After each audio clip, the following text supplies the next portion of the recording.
ladies and gentlemen. Welcome to a galaxy far, far away, and happy 19th of December. And we are yet again taking a trip back to the Clone Wars era, yet another time. This is Yoda's starfighter that he uses in a very, very specific story arc in the series. And I'll get back to that, but let's take a look at the figure first. So, it's round, with small wings at the bottom, and this blue stud in the top, that's actually R2-D2, because he was actually with Yoda when he flew out on this mission that I'm going to talk about in a moment. I think the coolest feature about this figure is the dome-shaped window, and there is a green stud inside of it, so it actually looks like Yoda is sitting in there. So, yeah. I think an interesting thing about this figure's design is that it has this characteristic round window and the orb-shaped cockpit. I don't think it's completely out of the way to say that this probably is a precursor to the TIE Fighter. And the Republic that Yoda was serving in the Clone Wars later on ended up becoming the Empire. So I think this theory actually has something to it. Okay, so when do we actually see this one? Because Yoda is not really someone that you normally think about starfighters when you think about Yoda. And he does choose to actually bring R2-D2 along and go on a pilgrimage in Clone Wars 6th season, episode 11, 12, and 13.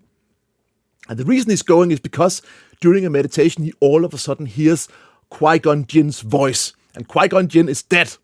He was killed in episode 1, The Phantom Menace.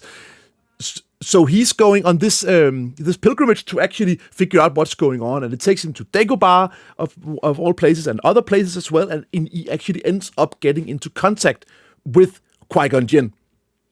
And if you remember, in the end of episode 3, Yoda actually says to Obi-Wan that he needs to do some special meditation when he goes to Tatooine, because he says he has had contact, and that is what he's talking about. This pilgrimage that he's going on in this starfighter is that contact that he had with Qui-Gon Jinn.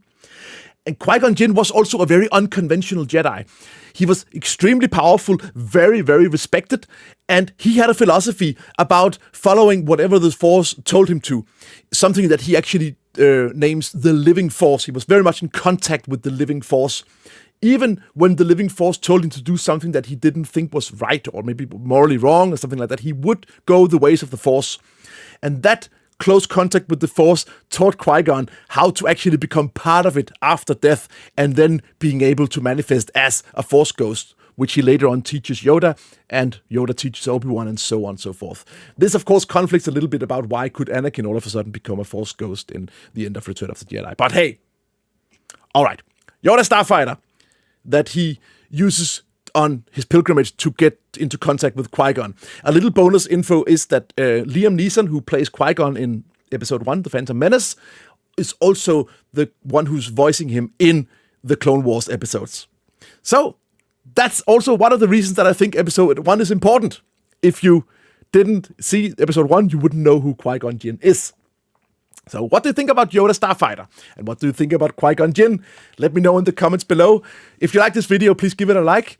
You can also subscribe to my channel if you aren't already subscribing.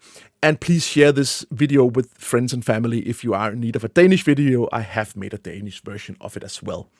And there will be another video tomorrow, so I hope to see you there. Bye-bye.